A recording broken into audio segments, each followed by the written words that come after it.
In 2015, Activision published the last Transformers game under their license with Devastation. It was a departure from the Cybertron games, since this one was a beat-em-up slash hack and slash developed by Platinum Games. Oh, just some dev that does stuff like Bayonetta, Metal Gear Rising, you know, the usual. And unlike War and Fall of Cybertron, Devastation was a setting that took place within the original Generation 1 continuity from the 1980s, and was well praised for its satisfying combat, cel-shaded art style, and a banger of a soundtrack, let me tell you. Well, since this game is now 10 years old, gosh, we're getting old, it's about time I tell you what this game is and how it plays. Hey, my name is Jude, and if you've never faced a Devastation before, then I'm going to tell you what is Transformers Devastation. So let's get that story out of the way, shall we? The game begins with the Decepticons, led by Megatron, attacking the city, and the Autobots, led by Optimus Prime, run in to save the day. During their battle, we find that the Insecticons are running amok and are reacting to a ship called the Proud Star, which crash landed on Earth and has the power to cyberform planets with the power of its computer, the Verotaxis. Thus, Optimus and his team of Autobots must get the Verotaxis before the Decepticons do to save their new home from Devastation. Heh, get it? It's a fun, simple story that feels right at home with an episode from the original G1 cartoon, though it does take things a bit more seriously than the OG show did. And trust me, as someone who's been watching it recently, I know. And there's tons of lore and character descriptions in-game if you want to read up on your favorite plots and cons too. What's also impressive is the fact that most of the original voice cast returns for this game, which, considering that the original cartoon was from the 1980s, yeah, it's pretty impressive. Though there are a few exceptions like Starscream and Wheeljack, for example. But regardless, you're sure to have a fun time with the plot if you're a fan of the cartoon like I am. Devastation lets you control 5 Autobots: Optimus, Bumblebee, Sideswipe, Wheeljack, and Grimlock. Though sadly there's no playable Decepticon this time around. Being that this is a Platinum game, fast-paced action is the name of the game here. Your character has both a light and heavy attack button that can be comboed together for more powerful hits. And once you land enough hits, you'll see a blue flash that lets you perform a vehicle attack that can ram foes down like there's no tomorrow. Transforming into vehicle mode is done by holding down the right bumper, and you can change back into bot mode at any time by pressing any of the attack buttons, as well as being able to jump and double jump too. Though in vehicle mode, you'll return to bot mode once you do a double jump, but your most important feature is your dodge button, which is performed by tapping the right bumper. And if you roll right before an enemy hits, you can get a free combo in, which is basically Witch Time from Bayonetta. Though the game doesn't have a manual lock-on, there is an auto lock-on for enemies that are near you, and you can tell if you're about to get hit via the yellow arrow over here, along with a third-person gun mode that lets you shoot enemies by holding down the left trigger and firing with the right trigger. Though you will move slower in this mode, and ammo is scarce, so use it sparingly. The yellow meter below your health is your character's ability meter, and what it does is depending upon what character you use. Optimus has a spin attack with his trailer, Bumblebee slides under foes, Sideswipe has a dash, Wheeljack gets a shield, and Grimlock, in all his dino glory, does a command grab that slams dunks those cons. And he can use this mode in both Dino mode and Robot mode. Though he will need to run up to foes to grab them, it'll be far too late at that point. You can't grim him, his lock is now. And his name is John C. Anyways, once you build up enough ultimate gauge, you can perform a powerful finisher move, which is different for each character as well. Optimus does a big punch, Bumblebee chucks bombs, Sideswipe shoots rockets, Wheeljack builds and blows up, and Grimlock shoots a big old fireball. And the fastest way to build this meter up is to build up what's known as the overdrive move. So you see the Autobot symbol on the top left there? Yeah, that's this game's equivalent to the style meter from Devil May Cry. And you want to pay attention to this since it can help make fights much easier. Basically, the better you beat up cons and perform on Witch Time moves, your character will hit harder and dodge faster when maxed out. And if the icon is flashing red, you're at peak performance basically.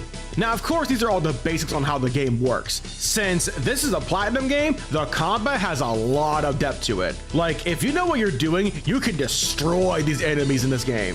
One example is how you can spin your tires on down foes after a vehicle slam. So satisfying.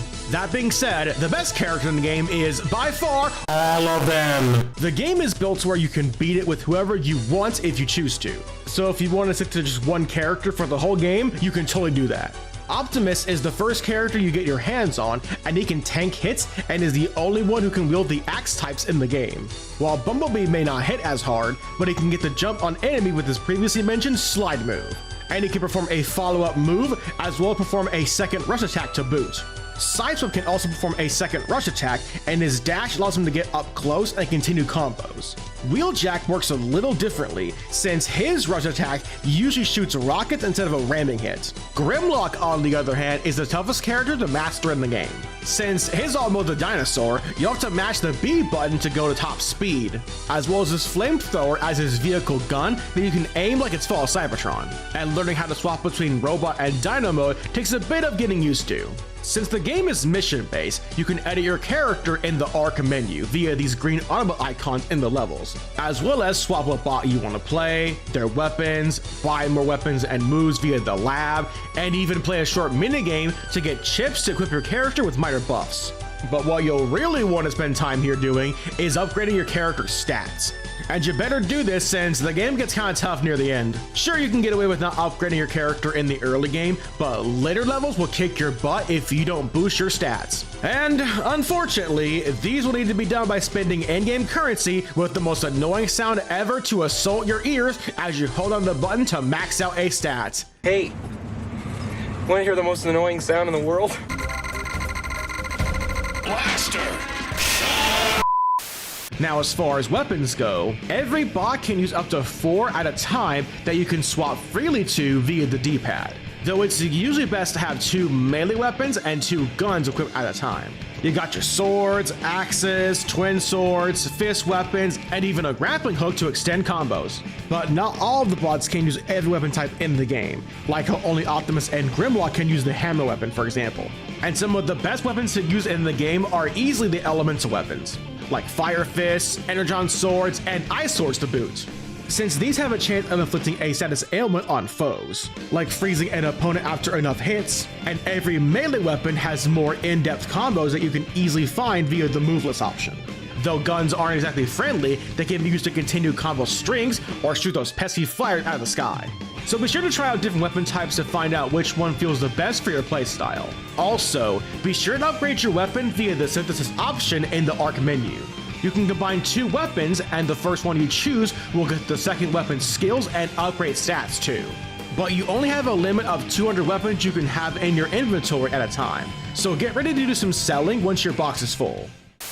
Devastation is broken up into 7 chapters, and every chapter has a set amount of missions that'll fly by in a few minutes, the length of which varies, like how Chapter 1 has up to 17 missions, while Chapter 5 only has 3, which is funny since they're all boss missions too. And at the end of every chapter, you'll be rewarded with more weapons based on your ranking. You'll be ranked at the end of every mission, the highest rank being SS. What determines your ranking is based on how well you dodge and how fast you completed missions. Some missions have you defeat all the enemies, follow the radar, beat up a boss, or even carry red energon across the city. Okay. Like in Chapter 3, where the game decides to go all top down for some reason, and now you have to run back to bring the red Kool-Aid to the bridge. And you have to beat up other enemies too. Though this section is short, you can shoot the red energon to blow up enemies that are in the way. And trust me, they will get in the way, especially on higher difficulties. Halfway through the game, there are 2 missions where you'll need to defend a teammate from all the enemies, which would normally be a pain if not for the fact that Wheeljack can heal himself after every wave is defeated. Though the second one, Chapter 6, can be more challenging when the claws start flipping the platforms.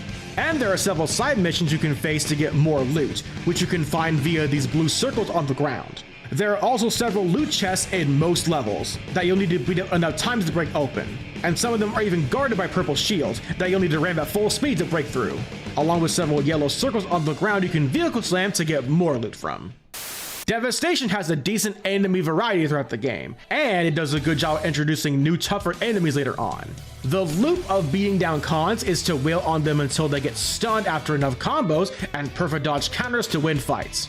And most enemies will drop items that you'll need to stay alive. Green cubes restore health, blue blocks restore your ammo count, and red coins are currency you can use to purchase the items I spoke about earlier in the ARC menu. You've got your blue and yellow ground soldiers, who are the mooks of the game, that also have shield variants you'll need to beat up with a rush attack.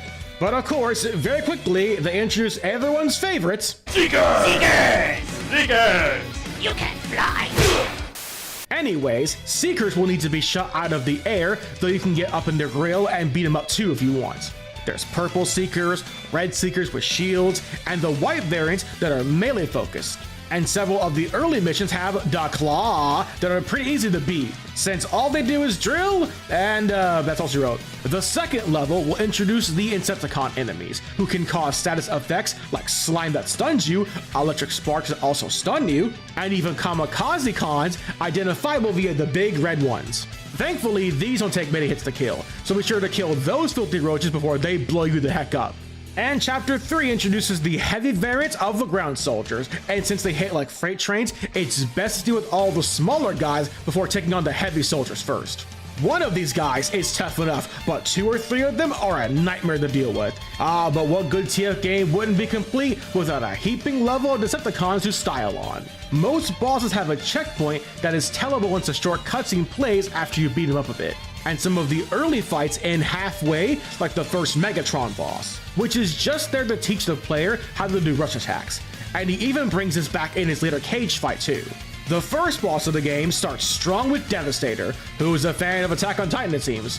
He can command grab and slam dunk you, as well as cause the ground to spike up to better reach his head too. Though later fights give him drills that he can shoot as projectiles to add even more challenge. Chapter 1 also has several duo fights against the individual Constructicons. The most dangerous of these encounters is the one against Longhaul and Mixmaster, since he pulls out the slow status effect, which makes it harder to deal with his aggressive partner Longhaul if you get caught in it. But there are a few stinkers in the form of the Sentry Block boss, which runs from you till you shoot it until it's dead. Yay. And of course, the Megatron chase fight from Chapter 1, who tries to run away in his speeding, a dump truck. Should've gone with the turbo there, buddy. You'll never catch me, Krabs. Not when I shift into maximum overdrive. Hi-ya! I knew I should have gotten the turbo. Anyhoodle, Devastation sure loves reusing bosses, doesn't it? Because you'll be doing refights against cons at least twice in the game, like the fights against Blitzwing at the end of Chapter 3 and at the start of Chapter 5, whose main gimmick is that his jet mode drops icicles while its tank mode rams you in a wave of flames. The only boss you fight once is Shockwave at the end of Chapter 5, which is a shame too, since he's got a unique gimmick with the phase shifting like Akuma, making clones, and lots of lasers. The first boss of Chapter 4 that plays out similarly to the previous Megatron chase comes in the form of Motormaster. The self-proclaimed King of the Road will need to be beaten in a race to reach the end of the goal in Mission 3. Or, you can just kill him. His proper fight begins after beating the race, where he throws lightning strike projectiles, balls, and dash attacks that are a ton of fun to dodge. However, the best boss is easily Minosaur fought at the end of Chapter 4, who features fast sweeping hits, splitting apart and ramming you with all 5 combiners, and a Phase 2 where he buffs his sword with lightning through the power Grayskull. And now he throws lightning at you, AoE attacks, along with a tornado that spins you up to his head for maximum damage. Did I mention that the rain and orchestral metal makes this fight go even harder? Because it does. But you want to know what's crazier than 1 giant combiner? How about 2 giant combiners? Near the end of Chapter 7, the game throws a pseudo boss rush at you with 3 fights against Motormaster, Thundercracker, and Skylark 2, which all comes ahead when you face off against all 6 Constructicons, and one last brawl against Devastator till Minosaur decides to pull an Ornstein Smo on you. So you better bring your best character for this fight, since now you have to manage 2 giants with fast swinging hits that'll take you down very quickly if you're not paying attention. Though the game does give you the rest of your allies to help out during these fights, who are either pretty good, nor barely even noticeable. Afterwards, the final battle against Megatron has you fight him twice. In the first fight, he can slam the ground with firewalls, Akuma slides, along with a command grab that leaves him vulnerable after he taunts your sorry butt. Part 2 will force you to swap to Optimus, which is mostly the same, but now in space. And he throws in mace swings and some of the sickest in-game dialogue between Optimus and Megatron ever. Either way, the fight is over once you get to the QTE button mash to end the campaign. Okay, so let's go over some tips and fun facts about the game, shall we? Just hit everything. No, seriously. Smashing up cars and trees will give you items to restore your health, ammo, and super meter. So beat it, just beat it. After beating the game, you'll unlock the Star Saber weapon along with the challenge mode, which lets you fight more enemies with different objectives, refight bosses, and even fight all Autobots as well too. The game has 5 difficulty modes, with the last 2 being unlocked after completing the game on the Commander difficulty. And being the game on Commander difficulty will unlock the Magnus mode, and being the game on Magnus mode unlocks Prime mode too. If you want to make battles easier, you can press the select button to go into the options menu and use healing items or even damage and defense buffs for tougher enemies. And you can buy more at the shop if you want to stock up on items. And one of the best items you can buy are the revive items, which are very self-explanatory. But you can also get these from random drops in the missions too if you want. Within the levels, you can hit Decepticon icons to unlock artwork in the gallery. And there's also this hopping yellow dot that screams Crimzeek until you grab it. The reference is towards a creature from the original G1 cartoon of the same name, Crimzeek. When Devastation released, pre-order bonuses included the Dark Star Saber weapon and 3 alternate skins that let you play as Nemesis Prime, Goldfire, and Red Alert from the cartoon, which all have unique dialogue ones highlighted in the menu. So while TF Devastation may be a little on the shorter side with a lack of level variety and reuse of several bosses, it is still a worthwhile experience for any fan of the original source material as well as any Platinum game enjoyer. If you wish to purchase this game, it has sadly been delisted from all digital stores since 2017. Thanks Activision, I hate you too. That being said, physical copies of the game still remain relatively affordable on Xbox, though PS4 copies have gone up in price as of late, and both versions are backwards compatible on both PS5 and Xbox Series. However, the PC version is still out there with the pre-order bonuses through magical ways that I will not explain. Figure it out for yourself. Thank you all so much for watching. Please like, share, comment, and subscribe, and I hope you all have a blessed day. Take care.